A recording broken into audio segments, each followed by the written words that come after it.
Tiago, capítulo 1, versículos 9 ao 12.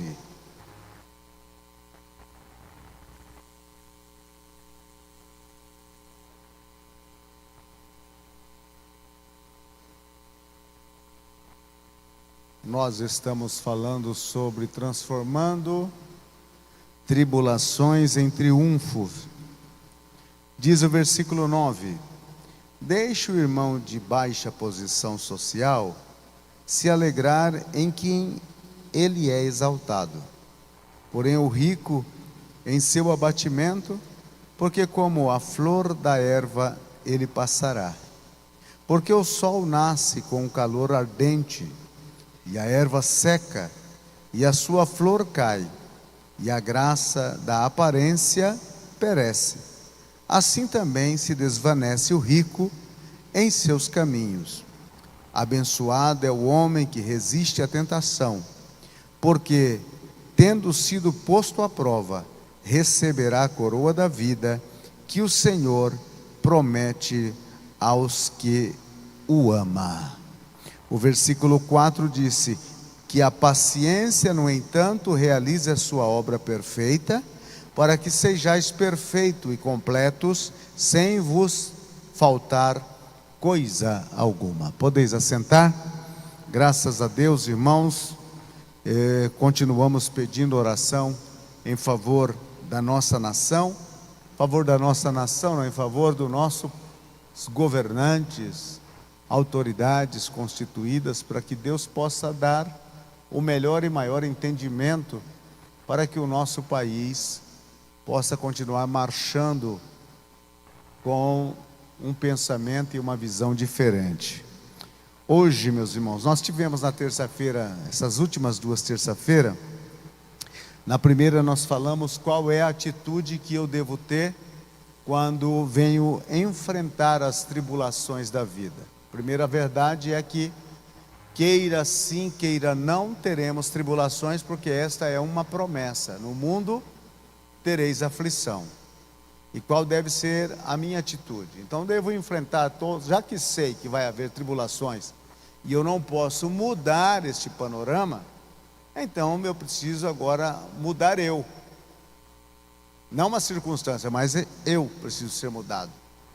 E eu devo enfrentar as tribulações com uma alegria. Não é que você vai sair por aí sorrindo, estou em tribulações, Não, você vai ter uma mentalidade de saber que você está passando por tribulações, e essas tribulações que você está passando, ela tem uma origem, e a origem é Deus. Se não foi você que procurou, se não foi você que buscou, então essa origem é Deus. E a segunda parte que nós falamos na terça-feira próxima passada, sobre ter uma mente esclarecida. Deus utiliza as tribulações para trabalhar em nossas vidas, moldar o nosso caráter e também promover o amadurecimento da vida cristã em nós. Então as tribulações são a forma pedagógica que Deus utiliza para fazer e completar aquilo que nos falta. Eu sei que você já deve estar dizendo, mas não podia usar uma outra maneira? Pois bem, Deus, ele age da forma como ele quer, porque ele é soberano. E muitas vezes, por mais que você não goste, é a forma dele. Se você tem uma forma melhor, quando você for orar, você ajoelha e diz: Deus, trata comigo assim, né? Mas esta é a forma que ele utiliza para com todos nós. E hoje nós vamos falar, não esquecendo também sobre ter uma mente esclarecida, que as tribulações, elas trabalham em nosso favor. Tem um benefício, tem um resultado. Você não entra numa tribulação simplesmente por entrar. Deus não te joga numa fornalha simplesmente por jogar. Deus permitiu que aqueles 3 rapazes na Babilônia fosse jogado na fornalha, foi até o último momento. Mas se Deus estava permitindo, é porque ele tinha uma maneira também de salvá-los. Então, se você está numa tribulação, não te apresse, deixe Deus trabalhar, e no momento dele, ele fará com que as coisas encaminhem para o seu bem e para o seu lucro. Hoje nós vamos falar sobre submeter a nossa vontade. Como que eu posso triunfar nas tribulações, pastor? Tendo uma atitude de alegria, esclarecendo a minha mente sobre a finalidade dessa tribulação e submetendo a minha vontade passivamente à vontade de Deus. Uma pergunta antes da gente entrar no assunto: a sua vontade, ela é melhor do que a vontade de Deus? Notou? A sua vontade é melhor do que a vontade de Deus? Você, como é sábio, vai responder: claro que não, pastor. E por que nós temos tanta dificuldade de submeter a nossa vontade à vontade de Deus? Por que a nossa oração, ela sempre está envolta de que Deus faça a nossa vontade? Os nossos pedidos, eles nada mais são do que a expressão verbal da nossa vontade. É o desejo do nosso coração. Por que nós oramos dessa forma? Porque, na verdade, primeiro, a gente não conhece a Deus. O conhecimento que temos de Deus é muito raso. Segundo, porque nós achamos, dentro do nosso conhecimento, de que Deus, Ele é nada mais do que um ser que está lá para dispensar em nossa direção aquilo que pedimos. Você tem uma necessidade, você pede a Deus. Você quer uma porta aberta, você pede a Deus. E a gente nunca está disposto a aventurar um passo a mais para descobrir qual é a vontade de Deus em todas as situações de nossa vida. Deus, quando nós vamos orar, uma das coisas que a gente precisa ser sincero é conosco mesmo, e fazer aquela oração com maturidade cristã. Senhor, qual é a tua vontade para a minha vida? E ao descobrir a vontade de Deus para a minha vida, para a nossa vida, nós devemos submeter passivamente, voluntariamente, a nossa vontade à vontade de Deus, porque aí nós vamos entender que a vontade de Deus é melhor. É melhor. Fazer a vontade de Deus é o propósito das tribulações. Aí você diz: poxa, não podia usar uma outra forma? Claro que podia. Mas se fazer a vontade de Deus é o objetivo de Deus para nós, e nós estamos batalhando com a nossa vontade, há um conflito de interesses. Qual é o conflito de interesses? Eu quero que a minha vontade suplante a vontade de Deus. Eu quero que prevaleça a minha vontade. Deus, eu quero assim. Eu quero desta maneira. E eu nunca estou disposto e aberto para que Deus me diga o caminho a ser tomado. Sabe por que eu ajo dessa forma? Porque eu tenho medo. Medo do quê? Medo de que Deus me mande fazer alguma coisa que esteja estranho às minhas percepções. São estas questões. Agora, para que eu possa submeter a minha vontade a Deus, eu preciso, em primeiro lugar, conhecer a Deus. Conhecer a Deus. Eu não estou falando de salvação, não estou falando de perdão de pecado. Eu estou falando de ter um conhecimento da pessoa de Deus. Saber o que está no coração de Deus, para que eu possa viver a vontade de Deus para a minha vida. Ai, pastor, mas como que eu vou fazer? A Bíblia diz que o Espírito Santo perscruta as profundidades de Deus. Então, se você tem dificuldade, rende-se ao Espírito Santo e peça para Ele fazer a vontade dEle, ou revelar a vontade de Deus e imprimi-la na sua vida. Isso se chama maturidade cristã. Então a vontade de Deus é melhor. Qual é o grande problema meu? Eu não conheço Deus. Qual é o segundo problema? Eu desconheço completamente a vontade de Deus para a minha vida. Porque a gente vai levando a vida no automático. Deita, levanta, anda, senta, vai, vem, deita, levanta, e assim. A gente nunca parou para pensar, para analisar, que a vida é mais além um pouco, a vida com Deus é mais além um pouco, do que esse automático que nós vivemos um dia atrás outro.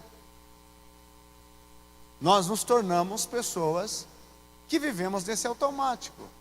E aí quando chega a tribulação, é uma vantagem, porque Deus quer nos tirar desta área de conforto, deste automático da vida, desta monotonia. Deus, Ele quer muito mais para você e para mim, do que sermos simplesmente espectadores. Há um posicionamento no coração de Deus, que quer para você e para mim, que nós possamos protagonizar na área em que estamos vivendo. No reino de Deus, nós somos chamados para serem protagonistas, influenciadores. Te dou a receita. Jesus disse: vós sois o sal da terra, vós sois a luz do mundo. Então Ele está nos colocando num patamar de protagonizar alguma coisa. Alguma coisa. Agora, descobrir isso que é o grande barato da vida cristã. Quando Ele nos traz tribulações, Ele está mexendo com o nosso conforto, mexendo com o nosso status de tranquilidade e nos arremetendo para dentro da sua vontade. Porque na tribulação você faz coisas que antes você não faria. Você procura fazer e realizar obras que você, no normal, você não realizaria. Por exemplo, um crente que não gosta de orar, Deus sabe onde tocar nele para fazer ele orar. Se ele tem um trabalho, Deus tira o trabalho. Se ele tem saúde, Deus tira a saúde. Deus leva ele para um deserto. Eu vou dizer, mas Deus faz isso, pastor? E como faz, irmão? E como Deus faz esse tipo de coisa? E por que Ele faz?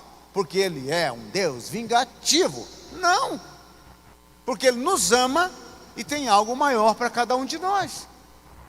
É por isso que as tribulações são importantíssimas para você e para mim.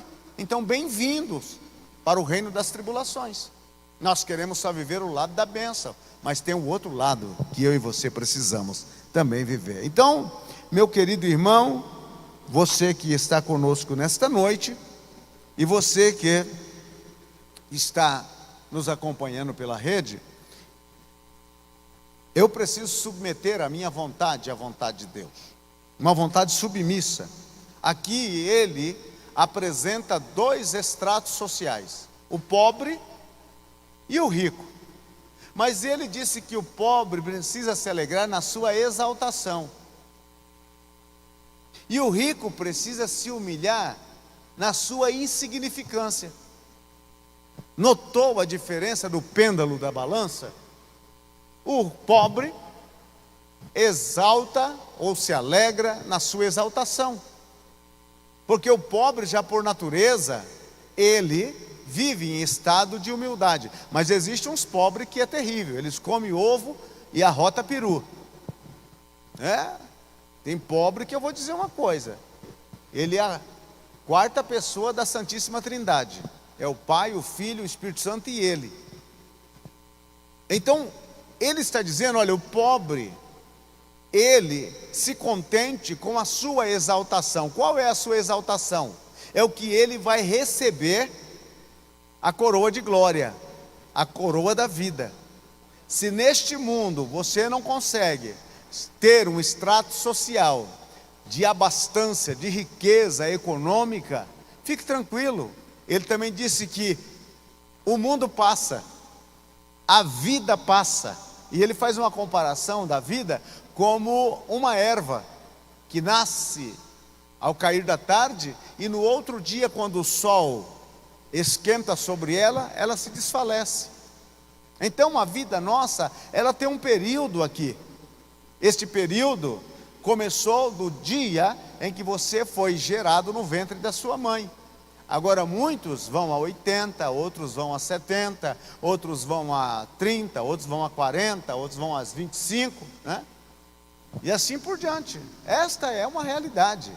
Um dia, se Cristo não vir nos arrebatar, a campa fria receberá o nosso corpo. Ai, pastor, você nunca foi num velório? Você sabe disso, é uma realidade. As pessoas dizem, por que tem que falar de morte, pastor? Porque a morte faz parte da vida. Ela está unida à vida. Este período seu e meu aqui é contado por horas, dias, semana, meses e anos. Essa é uma realidade. E todos nós estamos caminhando para este lugar. Por mais que você tente frear o calendário, você não consegue. Você viu, amanheceu o dia, já chegou a noite. Nós vamos deitar, amanhã vai amanhecer de novo e já vai chegar a noite. E você diz, poxa, mas está passando o tempo rápido. E eu até brinco com os irmãos quando eles dizem, olha, pastor, mas os dias estão passando rápido. Eu disse, nós vamos morrer logo. Porque se está passando rápido, mais rápido nós estamos chegando perto da morte. Essa é a realidade da vida. O que Tiago está dizendo? Que a sua vida e a minha vida aqui tem um prazo estipulado por Deus. A gente não é peru para morrer na véspera, viu? Mas tem um prazo. Tem um prazo. Agora ele diz para mim e para você que somos pobres, que devemos nos alegrar na exaltação de saber que receberemos a riqueza quando chegarmos na presença do Senhor. Na igreja, ou nas igrejas que Tiago escreve essa carta, havia muitos irmãos que tinham condições sociais avantajadas. E pelo fato deles terem uma condição social avantajada, eles pensavam, bom, a vida nunca vai ter fim. Não tem aquele pessoal que vive como que se nunca vão morrer, né? E ele está dando uma recomendação, se humilhe menos, mantenha-se menos, porque a vida é como uma erva. Então submeta a sua vontade à vontade de Deus e viva esta vida que Deus tem dado a você e a mim com toda a disposição e com todo um coração disposto, melhor, para fazer a vontade de Deus enquanto aqui estivermos. Simples assim. Agora, irmãos, quando eu submeto a minha vontade à vontade de Deus, Deus começa a trabalhar no meu caráter. Deus, Ele não edifica o nosso caráter sem a nossa cooperação. Ele não edifica. Eu preciso cooperar com Deus para que o meu caráter cristão possa ser modelado. Se eu não coopero com Deus, eu não terei como ser moldado por Deus. Vocês já devem ter visto aqueles domadores de cavalo. Eles pegam aqueles cavalos brutos, né, chuco. E quando pega a primeira vez, o cavalo dava coice para lá, coice para cá, coice para lá, coice para cá. E ele então começa, né, um chicote na mão, e começa a estalar aquele chicote, e o cavalo vai dando voltas. Vai dando voltas, vai dando voltas. Então, aquilo é uma forma de quebrar a resistência do cavalo. Quebrar a sua resistência de uma vontade violenta. De uma vontade violenta. É a forma como ele utiliza. E quanto mais selvagem for a natureza do cavalo, vai apanhar mais. Vai apanhar mais. Assim é como funciona. Foi o que Deus disse a Ananias quando mandou ele lá orar por Saulo. Será duro para ele dar coice contra o aguirrão. O aguirrão era um ferro pontiagudo, colocava os animais no carro de boi, e então ia tocando, e os animais queriam empacar, e eles então davam uma chuchada no animal. O animal então, em contrapartida, dava um coice, mas quando ele dava o coice, ele encontrava o quê? A ponta do ferro de novo. Então, quando eu estou em tribulação, mas não quero submeter a minha vontade, a vontade de Deus, não quero deixar Deus edificar, moldar o meu caráter, não quero cooperar, o que acontece? Então, Deus começa a intensificar a tribulação.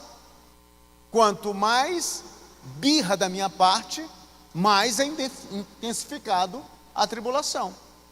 Quanto mais eu achar que devo espernear e fazer escândalo, mais Deus começa a trabalhar com maior dureza. Então é melhor você já, e eu também, desde o início, render a nossa natureza. Dizer: Deus, aqui estou, trabalha como tu queres. Ser maleável, cooperar com Deus. Porque afinal de contas, Deus está trabalhando para o seu e para o meu bem. Não é algo contra mim. Não é algo contra mim. O objetivo de Deus é nossa maturidade. Trabalhar o nosso caráter e amadurecer-nos. Trabalhar o nosso caráter e amadurecer-nos. É possível uma pessoa estar num templo religioso, cantando, orando, ouvindo mensagem, todos os cultos, há 40 anos, e todavia ser uma criança espiritual, sem desenvolvimento, ainda continuar com a sua alma atrofiada, sem conhecer. Quantas pessoas que você encontra que já está há anos dentro de um templo e todavia não cresceu como cristão, continua ainda tendo atitudes de criança, atitudes de recém-nascidos, e você pergunta: irmão, quanto tempo que você está na vida cristã? Há 40 anos, irmão. E aí? Nesses 40 anos, o que você fez de importante para o reino de Deus? Não, eu estou aprendendo todavia. Então há muitas pessoas dentro das igrejas que não estão crescendo, não têm maturidade para poder viver a vida cristã. Basta um pequeno vento, ele já desmonta, ele já se acaba. E assim por diante. Eu já estive em velório de crente, que os familiares, que eram todos crentes da igreja, revoltados com Deus, de punho cerrado na beira do caixão: Deus, por que Deus? Mas não é aquela pergunta assim com a simpatia, mas aquela pergunta como que dizendo: se eu te encontro, Deus, o senhor vai ver. Quantos e quantos? Isso significa que a pessoa esteve todo o tempo professando uma fé que ele não vivia. Uma coisa é professar e outra coisa é viver. E as tribulações têm o poder de uma purificação da nossa fé, tirar o que é lixo e deixar. Aleluia. Então, quando eu coopero com Deus, eu começo então a ter esta maturidade. São 3 obras envolvidas na vida cristã, que as tribulações começam a fazer um trabalho de complementação, completar. O versículo 4 disse: para que a obra seja completa. Deus não faz obra pela metade, Deus faz obra completa. Quais são estas áreas? A primeira obra que eu entendo é a obra de Deus realizada por nós. Que obra que Deus realizou por nós? A salvação em Cristo Jesus. Porque a salvação é uma obra que Deus projetou na eternidade, Jesus executou na cruz e o Espírito Santo aplica no coração dos arrependidos. Quando você se arrepende do seu pecado, crê na morte de Cristo como uma morte vicárica para a sua salvação, então o Espírito Santo aplica na sua vida todas as benesses da obra salvífica. Você levanta a sua mão, recebendo a Cristo como Salvador, e imediatamente, no tribunal de Deus, acontece processamentos instantâneos. Por exemplo, imediatamente você é justificado. Significa que você sai da posição de réu para a posição de inocente. Quem leva a sua culpa é Cristo.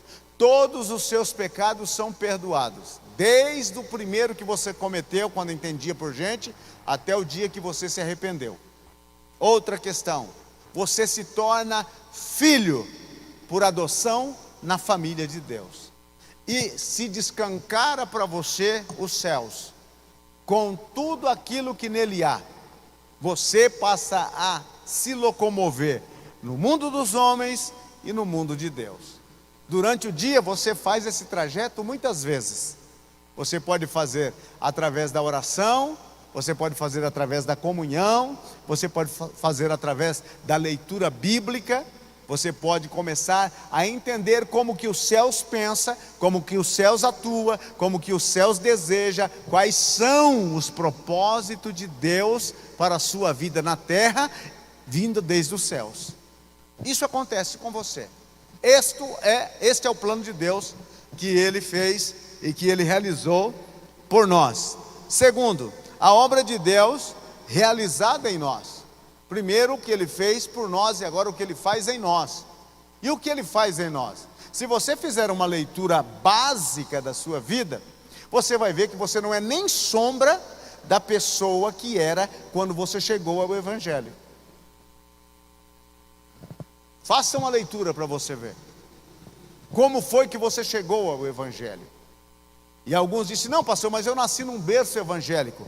Evangélico era só o berço. Quando você chegou ao Evangelho, você tem uma vida pregressa, eu também tenho. É horrível a nossa vida. Agora, o que Deus fez em nós? O que Deus fez? Primeiro, o que Ele fez por nós? Realizou a salvação em Cristo. O que Ele faz agora em nós? Ele faz uma transformação total. Uma transformação que começa de dentro para fora. A transformação que Deus faz não é de fora para dentro. Não, é de dentro para fora. A Bíblia diz que quando o coração está alegre, o rosto é formoso. Jesus também disse que os hipócritas limpam o exterior do prato, mas o seu interior está cheio de rapinas. Então, a transformação que Deus faz é extraordinária, já te dá um novo nascimento. Te dá um novo nascimento. Você passa por esse novo nascimento. Esse novo nascimento te dá uma vida nova, uma vida espiritual.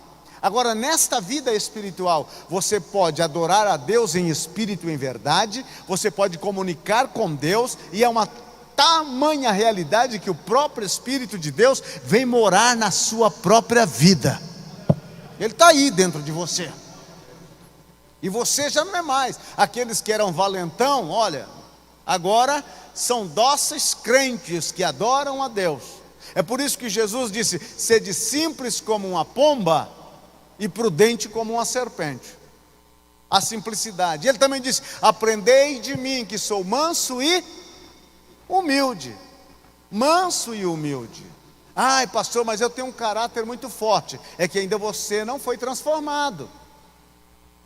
Porque a transformação daquilo que Deus trabalha em nós, Ele vai mudando o nosso caráter. Hoje estamos melhor do que ontem, e amanhã estaremos melhor do que hoje. E se eu morrer amanhã, estarei melhor mais ainda. Estarei perfeito, porque atingirei a perfeição nos céus. Então a obra de Deus realizada em nós é a santificação.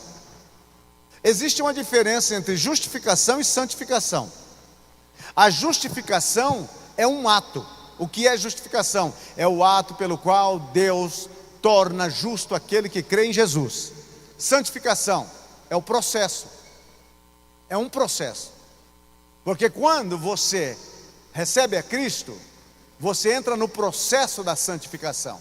Qual é o processo da santificação? Nós dizemos: em Cristo somos santos. Isso é santificação posicional. Em Cristo somos santos. Agora, existe a santificação do desenvolver na vida. A prática da santificação é aquela santificação diária. Hoje eu precisei ser um pouco mais santo do que ontem. E assim, de dia a dia, eu vou caminhando na santificação. E aí, existe a santificação total, que é aquela quando você atravessar os portais de pérolas, e então todo que é pecador e mau fica por lá de fora, e você entra para receber um novo corpo e uma natureza perfeita para estar com Cristo na glória. Então este é o processo da santificação. Agora, neste processo da santificação, eu preciso desenvolver a santificação. E como é que eu vou desenvolver a santificação? Ai, pastor, vai acontecer um milagre, de repente eu vou estar orando e vai cair lá do céu uma unção de santificação. Esquece. Santificação é um processo, não é um ato. Eu e você precisamos cooperar na santificação. O Espírito Santo vai revelar a mim aquilo de errado que eu estou fazendo através da Bíblia, e eu então vou renunciar o errado e eliminar da minha vida aquela parte. Amanhã eu estou orando, o Espírito Santo me traz novamente à mente algo que eu estou fazendo. Então eu vou mais uma vez orar a Deus, eliminar aquela parte. Porque existe muitas coisinhas dentro de nós que ainda complica, viu? Que ainda complica. Tem uns que tem problema com dinheiro, né? Não pode ver dinheiro dos outros que já quer levar. Tem outros que tem problema de cobiça. Tem outros que tem problema de mentira, de inveja. Aqueles pecados que nós consideramos grande, a gente até eliminamos porque eles são muito grandes, né? Mas aqueles que nós dizemos que é pequenininho, né? Aqueles pequenininhos, tem uns que dizem até assim, aqueles pecadinhos santos, pastor. Estes são os problemas. A Bíblia disse que o que destrói a vinha são as raposinhas, os pequenos. Então estes pequenos precisam ser eliminados. É como uma irmã que chegou e disse, pastor, eu tive um problema com a minha língua. Problema aí com a minha língua, e a partir de hoje eu quero consagrar a minha língua num altar. Aí o pastor olhou para ela e disse, é duro achar um altar do tamanho, né? Este é o grande problema. Então a gente pensa que fofoca não conta, que mentira não conta, que desejar o que é dos outros também não conta. Esquece, meu irmão. No mesma listagem que está lá, ficarão de fora os mentirosos, os adúlteros, os profanos, os afeminados. Está também o fofoqueiro, o mentiroso. As coisinhas que nós achamos que é pequeno. Então, Deus vai trabalhar na nossa vida agora, no processo da santificação, nos ajudando a remover de nossas vidas estas coisas que vai danificando a nossa vida, rompendo e vampirizando a nossa comunhão com Deus. E Ele vai eliminando de nós, nos dando força, nos dando poder. Senhor, eu não tenho poder para vencer, mas eu te ajudo. Porque Deus, irmãos, Ele é a mão amiga e o braço forte, viu? Ele é que está ao nosso lado, todo tempo, para nos ajudar, para levar-nos a um posicionamento que Ele mesmo deseja. Em terceiro, primeiro é a obra de Deus realizada por nós, a salvação, a obra de Deus realizada em nós, a santificação, e a obra de Deus realizada por meio de nós. Então Ele realizou uma obra por nós, Ele realizou uma obra em nós, ou está realizando a obra da santificação, e agora Ele quer realizar uma obra com nós. Aí fala do serviço. Fala do serviço. Então essas três obras que Deus está realizando, vêm para a minha vida. Por exemplo, se eu já sei que Deus realizou essa obra por mim, de salvação, maravilha, eu sou salvo. Agora, eu preciso santificar, porque a Bíblia diz ser de santo, porque eu sou santo. Então eu preciso começar. Agora, se eu quero viver uma vida relaxada, uma vida cristã descomprometida, então Deus vai intensificando a provação. Intensificando, para que eu e você possamos amadurecer e viver uma vida cristã digna de representar o Deus que dizemos servir nessa terra. A partir deste momento, eu preciso estar pronto para submeter a minha vontade ao serviço de Deus. Descobrir o que é que Deus quer que eu faça dentro do seu reino. Porque uma das equivocações que nós temos na Assembleia de Deus é que a gente pensa que na Assembleia de Deus só tem valor quem canta e quem prega. E não é assim, irmãos. Existem muitos ministérios que a Bíblia apresenta.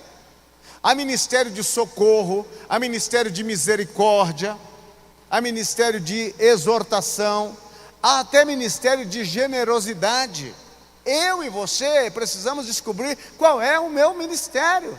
E muitas vezes a pessoa diz: porque eu não prego, eu não estou em evidência. Esquece, meu irmão. Eu não estou em evidência. Muitas vezes o ministério, o serviço que Deus comissionou você é bem maior do que aquele que prega. O que tem mais valor para Deus? O que prega ou o que traz o pecador para ouvir a pregação? Entendeu? O que tem mais valor? O pescador ou a cozinheira? Se o pescador não trouxer peixe, a panela está vazia. Se não vier o pregador vai pregar, mas quando a pessoa traz o pecador, o ministério dela é maior, bem maior. Por que bem maior? Porque ela está trazendo a pessoa para bem próximo de ouvir o evangelho e ser salva. Esta é a grande verdade bíblica. A mulher samaritana voltou na cidade dizendo: olha, eu encontrei um homem, vem ver. Não é porventura o Cristo? E a multidão acompanhou a mulher. Como nos faz falta pessoas assim, né? Então o nosso serviço para sermos criados em Cristo para as boas obras. Deus, continuando a nosso assunto aqui sobre submeter a nossa vontade a Deus, Deus não opera sem o nosso consentimento.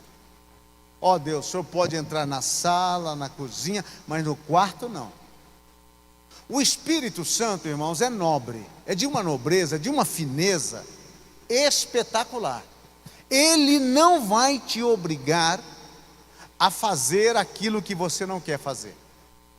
Se você pensa que o Espírito Santo vai te pegar e vai dizer: você tem que fazer obrigado, esquece, ele não vai fazer isso. Ele pode usar ao seu derredor circunstâncias, situações e tribulações para direcionar a sua vontade. Agora, obrigar você a fazer, ele não faz. Ele não te obriga. Ele coloca tudo diante de você. A última palavra sobre isto é você que tem que dar. Sim, Espírito Santo, eu aceito, eu quero, pode realizar. Aí ele vem e faz. Ele não arromba a vida, ele não é um arrombador de casas, não. Ele é o Espírito Santo. Ele espera ser convidado, ele espera ser chamado, ele espera ser que você se conscientiza de que precisa dele para viver a vida. Então ele de maneira alguma não vai operar em nossa vida sem o nosso consentimento. Ele não vai operar em nossa vida. Ele pode? Pode. E por que não faz? Porque ele respeita algo que está dentro de você, que chama-se decisão final. Você vai tomar a decisão final. Se você quer, você precisa decidir. A maioria dos crentes está esperando um milagre acontecer. Não, vai cair dos céus de repente, um anjo vai descer voando e pá sobre mim, e eu vou levantar como um Elias. Esquece, meu irmão. Esquece. Você precisa conscientizar de que o Espírito Santo precisa, por sua parte, ser convidado para atuar na sua vida. Por exemplo, no dia que te ofereceram Cristo como Salvador, se você ficasse calado, ele ia pegar você a si mesmo e te salvar? Não ia. O Espírito Santo não ia pegar você e aplicar em você a salvação de maneira alguma. Mas quando você disse eu quero, aí ele veio e entrou e transformou e habitou e está com você. Tem essa área da minha vida, Espírito Santo, eu preciso de um tratamento nesta área. Eu delego ao Senhor a autoridade para agir nesta área da minha vida. E ele vem e começa a agir. Agora, o grande problema é que ele não vai agir como você pensa e imagina. Ele vai agir conforme a vontade de Deus. Esse é o grande problema. Aí é que dá o conflito de vontade. Você vai dizer, mas eu queria assim. Aí ele ia dizer para você, assim não funciona. Só funciona da minha maneira. Você aceita a minha maneira? vai doer, ele vai dizer para você, vai doer. Não é assim? Você chega na farmácia para tomar uma injeção, aí o farmacêutico pergunta para você, com dor ou sem dor?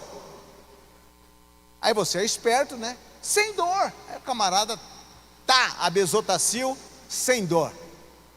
Você já tomou uma Besotacil sem dor? Aí você me enganou. Pois é, é só assim para te pegar. O Espírito Santo tem o seu método, e o método dele é melhor. Vai doer? Vai. Eu vou chorar? Vai. Eu vou gemer? Vai. Vou me desesperar? Vai. Por quê? A pior coisa é o desmame. É arrancar aquilo. Você já deve ter ouvido aquela história que um bêbado passou na frente da igreja e os crentes estavam tudo falando em língua estranha. E aí o bêbado perguntou, escuta, o que está acontecendo na igreja? Ele disse, Jesus está operando. Ah, por isso os gritos, né? Sem anestesia. Então, meu querido irmão, Deus não opera sem o nosso consentimento. Submeter é perigoso? É perigoso. Submeter a nossa vontade, a vontade de Deus é perigoso? Porque a nossa vontade corre o risco de morrer. Quando eu submeto a minha vontade à vontade de Deus, eu elimino a minha vontade. Já não mais vivo eu, mas Cristo vive em mim. Para mim, já estou crucificado com Cristo. Olha o perigo. Quando eu entrego a minha vontade a Deus, eu estou levando a minha vontade para o patíbulo. Eu estou levando a minha vontade para a situação de morte. E aí é o grande problema. A gente não quer que a nossa vontade morra, de maneira nenhuma. A gente quer a nossa vontade viva, vivinha da Silva.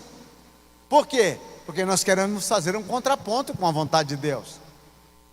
Nós queremos que nós também temos vontade. Nesta sociedade que sempre está defendendo, temos direitos, não é assim? Temos direitos. Horas essa. Para Deus você vai falar que tem direitos? Vai falar que a sua vontade precisa prevalecer? Pois bem, se você diz para Deus, a minha vontade tem que prevalecer, Senhor. O Senhor diz, muito bem, então caminha com a sua vontade. E você vai ver aonde você vai amarrar o seu burro. Mas se você vier para a minha vontade, eu prometo para você que experiências extraordinárias acontecerão com você. Ele vai levar você para o caminho que você não queria ir. Ele vai te colocar debaixo de cargas que você não queria carregar. Ele fará você chorar quando você não queria chorar, mas também vai fazer você rir quando você queria rir. Ele é assim, o Espírito Santo de Deus. Então submeta a tua vontade à vontade dele e deixe que ele te leve por caminhos que você não conhecia. Não conhecia. Depois que Jonas foi engolido pelo peixe, lá dentro do peixe, a vontade de Jonas foi colocada contra a parede.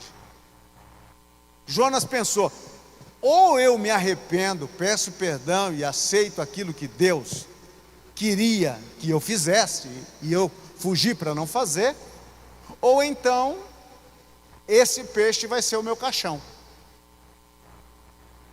Aí o que fez ele? Se arrependeu. Se arrependeu. Quando as algas marinhas engolidas pelo peixe enroscou pela sua cabeça, né? Uns dizem que Jonas era careca, sei lá. Depois que chegar no céu nós vamos perguntar para ele se ele é careca. E ele então desesperado começa a se arrepender. E ainda diz, Senhor, eu ainda quero ver a tua casa. Agora está com saudade da casa de Deus. Aí Deus então falou ao peixe, e o peixe vomitou Jonas na praia. Aí veio pela segunda vez a palavra do Senhor: Jonas, levanta e vai e profetiza contra Nínive. Jonas podia dizer, eu não vou, já que eu estou livre do peixe. O peixe, quando Deus falou isso, quem sabe Jonas até pensou, o peixe deu um pulo na água, olha, estou por aqui.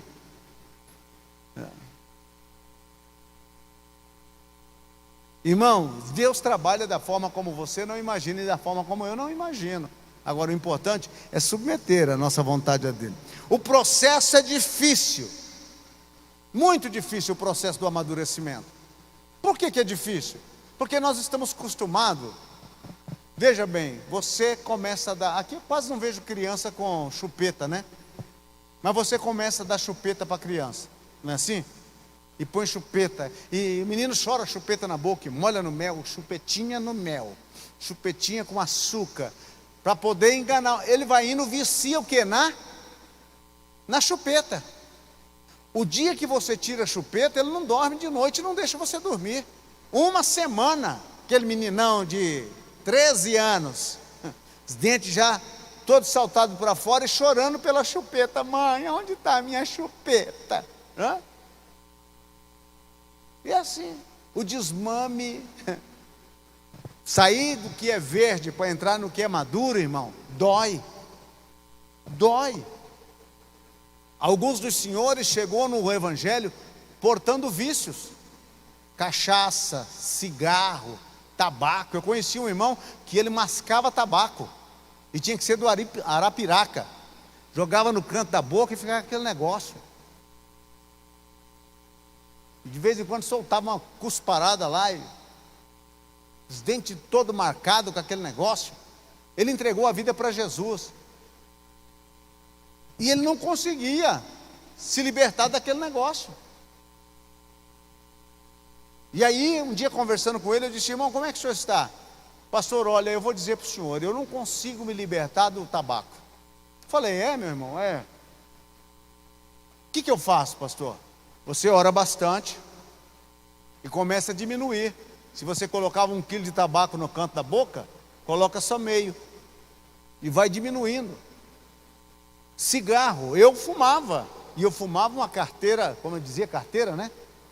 Maço de cigarro e meio, Arizona, por dia. Aí entreguei a minha vida para Jesus.